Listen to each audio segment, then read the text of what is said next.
네, 여러분 안녕하세요. 아수입니다.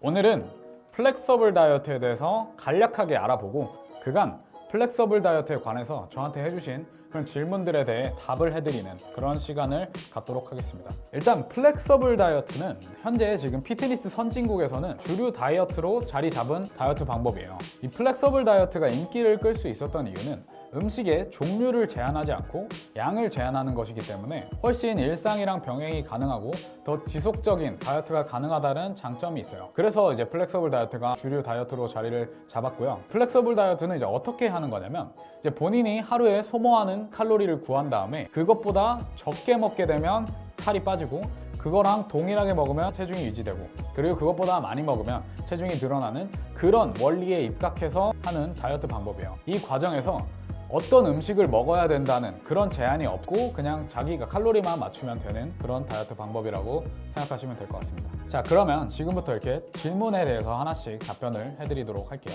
첫 번째 질문이 정말 아무거나 먹어도 되나요?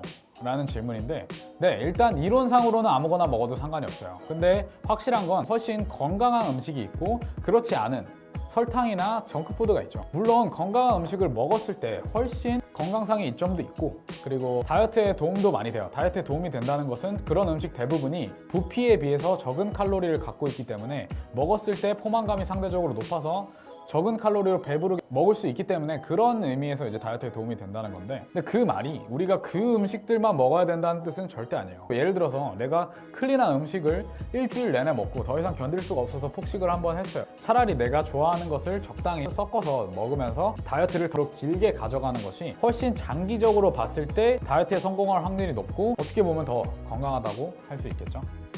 두 번째 질문이 유산소 운동은 어떻게 해야 되나요? 라는 질문을 진짜 굉장히 많이 해주셨어요. 여기 그런 질문 하시는 분들은 아마 헷갈리시는 거예요. 지금 유산소 운동을 해야 살이 빠진다, 이건 잘못된 상식이에요. 자, 지금 이 행동, 이것도 지금 칼로리를 소모하고 있는 행동이고 유산소 운동도 자전거를 타든 뛰든 우린 똑같이 칼로리를 소모하는 행동이에요. 그래서 유산소 운동을 하게 되면 본인이 이제 하루에 소모하는 칼로리 양이 높아지는 것 뿐이에요. 그러면 그만큼 우리가 음식을 더 먹을 수 있게 되는 거죠. 그렇게 생각을 하셔야 되는 거고 유산소 운동을 하지 않더라도 내가 칼로리 적자 상태를 만든다면 살은 똑같이 빠집니다. 자, 그리고 세 번째 질문이 탄단지 어떻게 설정하나요? 이런 질문도 굉장히 많이 받았어요.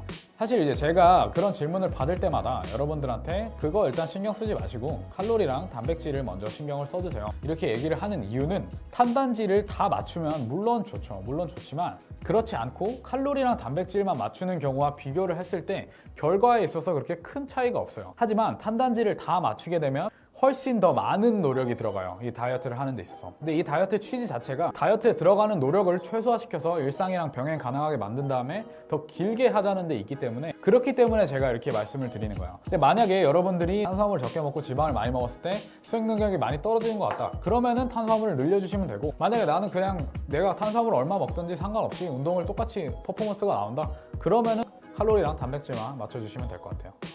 자, 이제 그 다음 질문으로는 본인의 소모 칼로리는 어떻게 계산하나요? 라는 질문도 굉장히 많이 받았는데 이건 제가 맨날 갖다 쓰는 사이트가 있어요. 지금 이게 띄워드릴 테니까 저랑 같이 한번 해볼게요. 일단 이 사이트에 들어가시면 나이, 키, 몸무게를 넣는 화면이 나오고요. 그 다음에 이제 포뮬라랑 액티비티 레벨이 나오는데 포뮬라는 이제 자기가 본인이 만약에 자기 체지방률을 안다면 거기다 이제 림매스를 넣고 체지방률을 기입해 주시면 되고 모르시면 그냥 노말로 넣으시면 돼요. 그 다음에 이제 액티비티 레벨이 나오는데 액티비티 레벨은 여기 지금 영상을 보고 계시는 대다수의 분들이 사무직이나 아니면 학생분들이 많으실 거예요. 그런 분들이 이제 운동을 주 3에서 4회 정도 하시게 되면 대부분 라이트 레벨에 속하게 됩니다. 만약에 내가 운동을 전혀 하지 않고 다이어트만 하실 분이라면 그 제일 위에 세덴터리를 넣으시면 돼요. 세덴터리가 그냥 사무직이라는 뜻이에요. 그리고 내가 만약에 이것보다 더 운동을 많이 하는 아니면 내가 몸을 써서 하는 직업을 가지셨다면 모더레이트를 넣으시면 될 것 같습니다. 그 다음에 이제 메인테인을 누르면 그것이 이제 본인의 하루 소모 칼로리예요. 자, 그리고 그 다음 질문. 보충제도 포함을 해야 되나요? 이런 질문도 굉장히 많이 해주셨는데요. 이거는 지금 아까 그 유산소 운동이랑 같은 맥락으로 보여져요. 그러니까 보충제가 근육을 만들어주는 거는 아니에요. 보충제라는 것은 그냥 우유에서 단백질을 빼와서 이제 분말 형태로 만든 것이 이제 보충제인데 그 말은 보충제도 똑같이 영양소로 구성이 돼 있고 칼로리가 있다는 뜻이에요. 그래서 그냥 보충제를 먹었으면 다른 음식들을 기록을 하듯이 똑같이 그냥 기록을 해주시면 되는 거고 그걸 안 먹는다고 근육이 안 생기고 그런 게 절대 아니라 하루 단백질 목표량 지표량이 모자랐을 때 그냥 채워주는 그런 용도로, 말 그대로 보충의 용도로 사용해 주시면 될 것 같습니다. 그리고 칼로리 측정 어떻게 하나요? 라는 질문도 굉장히 많이 해주셨는데, 이거는 제 첫 번째 영상에 나와 있고, 그리고 제가 그 브이로그에도 간간히 이제 칼로리 측정하는 것들을 영상으로 넣어놨으니까 참고해 주시면 될 것 같아요. 그리고 이제 다음 질문으로 어느 정도 칼로리 적자를 유지를 해야 되나요? 이 질문에 대한 대답은 사람에 따라 다르고 목표에 따라 다르기 때문에 이게 세분화될 수 있어요. 그래서 이건 제가 따로 영상을 만들게요. 가장 보편적인 답변을 드리자면 마이너스 300에서 500칼로리 정도 유지하시면 될 것 같습니다. 그리고 가장 많이 나왔던 질문이 외식하거나 다른 사람이랑 나눠 먹을 때 어떻게 해야 되냐고 이렇게 물어보시는 분들이 굉장히 많은데, 이거는 제가 여기서 답변해드리기 좀 어렵고 그냥 제 브이로그 같은데 실제로 기록하는 모습을 이제 찍어서 보여드리도록 할게요. 그리고 이제 많이 받은 질문이 운동 쉬는 날이랑 운동하는 날 칼로리를 같이 섭취를 해야 되나요? 라고 이렇게 물어보시는 분들이 많아요. 아까 그 홈페이지에서 보여준 계산은 총 일주일 섭취 칼로리를 구한 다음에 7일로 나눈 숫자예요. 그래서 만약에 내가 2,500칼로리를 먹으라고 나왔으면 내가 운동하는 날이 더 먹고 싶으면 운동하는 날엔 3,000칼로리를 먹고 운동 쉬는 날에는 2,000칼로리를 먹는 식으로 어쨌든 평균을 2,500으로 만들어 주시면 될 것 같습니다. 자, 그리고 마지막 질문으로 소금이 상관이 없을까요? 라는 질문을 굉장히 많이 해주셨어요.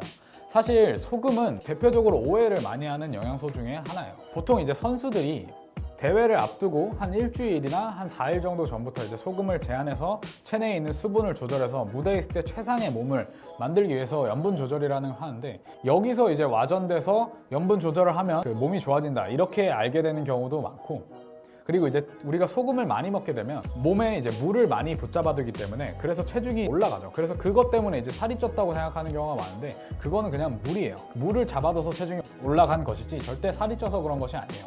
그리고 더군다나 이제 운동하시는 분들한테는 어느 정도의 나트륨이 힘을 낼 때 꼭 필요한 영양소이기 때문에 소금은 일단 뭐 너무 짜게 드시지만 않는다면 그냥 일반적인 수준으로 드시는 거는 전혀 문제가 없습니다. 자, 오늘은 이렇게 플렉서블 다이어트에 대해서 간략하게 알아보고 질문에 답변을 해드리는 시간을 가져봤는데, 영상이 유익하시면 구독과 좋아요, 알람까지 부탁드리고 저는 더 다음에 유익한 영상으로 찾아뵙도록 하겠습니다. 감사합니다.